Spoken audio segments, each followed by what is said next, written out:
So இன்னுயிர் காப்போம் நம்மை காக்கும் 48. ஸோ இந்த ஸ்கீம் பார்த்தீங்கன்னா 2021 டிசம்பர் 18 லான்ச் பண்ணதுன்னு சொல்லி பார்த்துருப்போம். அதாவது அதிகமாக இந்த மாதிரி சாலை விபத்துகள் ஏற்படக்கூடிய ஒரு 500 இடங்களை கண்டறிஞ்சு அந்த 500 இடங்களுக்கு அருகில் இருக்கக்கூடிய அரசு மருத்துவமனைகள் மற்றும் தனியார் மருத்துவமனைகளில் சாலை விபத்தால் பாதிக்கப்பட்டவங்களுக்கு இலவசமான சிகிச்சை வழங்குவதற்காக தான் இந்த ஸ்கீமை வந்து லான்ச் பண்ணாங்க.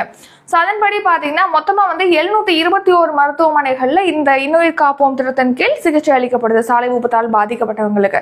ஸோ இதில் அரசு மருத்துவமனைகள் எத்தனை அப்படின்னா 248 அரசு மருத்துவமனைகள், 473 தனியார் மருத்துவமனைகள்னு சொல்லிட்டு மொத்தமாக 721 மருத்துவமனைகளில் இந்த திட்டத்தின் கீழ் சிகிச்சை அளிக்கப்படுகிறது. இப்போ அப்படி அந்த மாதிரி சேர்க்குறாங்களே, இப்போ ஆக்சிடென்ட் ஆகுது அந்த டைம்ல அந்த பக்கத்தில் இருக்கவங்க தான் கொண்டு போய் சேர்க்க முடியும். ஸோ அப்போ அந்த மாதிரி இந்த விபத்தினால பாதிக்கப்பட்டவங்களை ஹாஸ்பிட்டலில் கொண்டு போய் சேர்க்கிறவங்களுக்கு பார்த்தீங்கன்னா இந்த திட்டத்தின் கீழ் 5000 ரூபாயும் வழங்கப்படுகிறது. சேர்த்ததுக்கு அப்புறமா அந்த பாதிக்கப்பட்ட நபருக்கு பார்த்தீங்கன்னா 1 லட்சம் ரூபாய் வரைக்கும் இலவசமான மருத்துவ சிகிச்சை அளிக்கப்படுகிறது முதல் 48 மணி நேரத்துக்கு. அந்த 1 லட்சம் ரூபாயை தான் இப்போ 2 லட்சம் ரூபாயாக அதிகரிச்சிருப்பதாக மக்கள் நல்வாழ்வுத்துறை அமைச்சர் மா. சுப்பிரமணியன் அவர்கள் வந்து தெரிவிச்சிருக்காங்க.